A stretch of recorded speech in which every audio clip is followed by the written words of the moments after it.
हजुरलाई आज म घरमै सजिलैसँगले मलेखुको माछालाई स्वादिलोसँगले फ्राई गर्ने नयाँ तरिका सिकाउन जाँदैछु। Greetings everyone, YouTube channel Amarpanchi food वर्ल्डमा हजुरलाई धेरै धेरै स्वागत छ। विशेष गरेर अरू माछाहरू भन्दा नेपालको मलेखुको माछा एकदमै टेस्टी हुने गर्दछ। आज मैले यही मलेखुको माछा फ्राई गर्ने एकदमै नयाँ तरिका सेयर गर्न जाँदैछु। एकदमै सजिलो छ, घरमै पाइने सामग्रीहरूबाट यसलाई टेस्टी तरिकामा हामीले बनाउन सकिन्छ। विशेष त यो रेसिपी बनाउनको लागि हामीले दुईवटा चिज ध्यान दिनुपर्ने हुन्छ। र मैले माछा लिए मलेखुको 800 ग्राम जति र तेल लिएकी छु 300 ग्राम। यो चाहिँ मैले सनफ्लावर ओइल लिएकी छु। हजुरहरूले जुनै तेलमा फ्राई गर्नु भए पनि हुन्छ। एउटा यस्तो बाउलमा चाहिँ मैले मैदा 1 चम्चा लिएँ। हेर्नुहोस् है त, मैदा नै लिनु होला है। त्यसपछि बेसार आधा चम्चा लिँदैछु। रातो धुलो खुर्सानी स्वादअनुसार लिन सक्नुहुन्छ। मैले चाहिँ आधा चम्चा राखेँ। यो चाहिँ एकदम पिरोवाला जिरे खुर्सानीको धुलो भएकोले।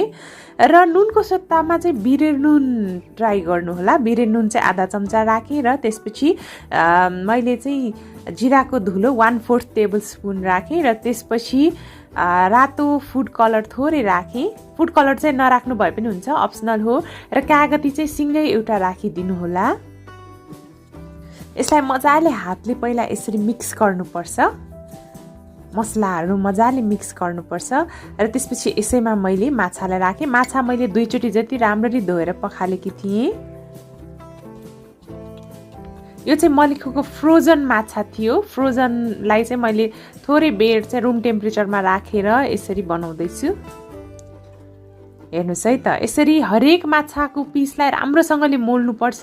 कम्तीमा पनि 6-7 मिनट समय दिएर मजाले मोल्नु होला है। यसलाई चाहिँ एकदमै टेस्टी बनाउनुको लागि चाहिँ खासै धेरै मसलाहरू चाहिँदैन, तर मोल्न चाहिँ एकदम राम्ररी मोलेर 3 घन्टा यत्तिकै छोडिदिनु होला वा फ्रिजमा राखिदिनु होला। 3 घन्टापछि यो तार्नको लागि एकदमै पर्फेक्टसँगले रेडी भइसकेको छ।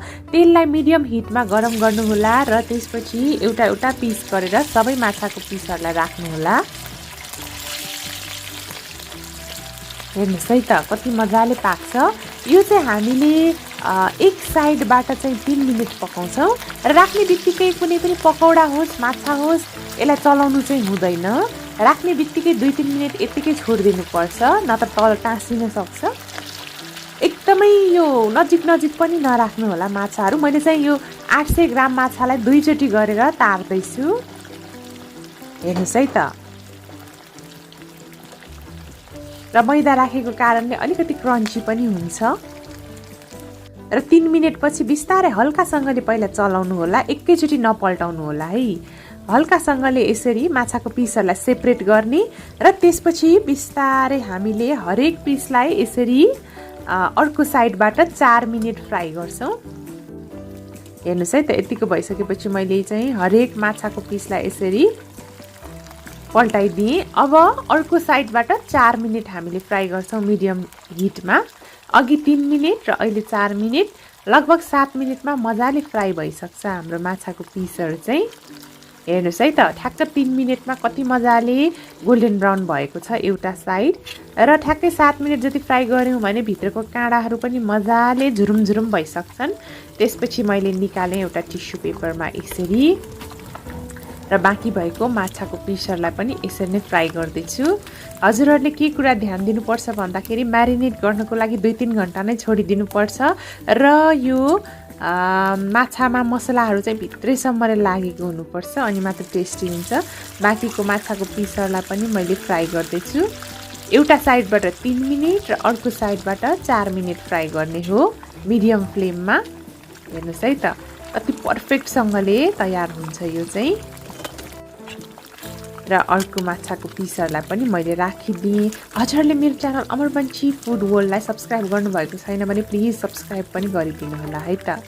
हेर्नुहोस् त, कति मजाले तयार भइसकेको छ। तातै खाँदाखेरि एकदमै मिठो हुन्छ। विशेष गरेर ड्रिङ्क्सहरूसँग खाँदाखेरि त एकदमै टेस्टी हुन्छ। यो मलेखुको माछा एकदम पर्फेक्टसँगले रेडी भइसकेको छ। म हजुरहरूलाई टेस्ट गरेर पनि देखाउँछु है त। हेर्नुहोस् त, कस्तो खाउँ खाउँ लाग्दो भइसकेको छ। हजुरहरूलाई फुड कलर युज गर्न मन भएन भने चाहिँ नगर्दा पनि हुन्छ। र म अब टेस्ट गर्दैछु यो कस्तो बन्यो भनेर। यसलाई चाहिँ तेल बिना ओभनमा पनि मजाले पकाउन सकिन्छ। कुनै दिन म त्यो रेसिपी पनि सेयर गर्नेछु हजुरहरूलाई। एकदम पर्फेक्टसँगले मिठोसँगले तयार भइसकेको छ।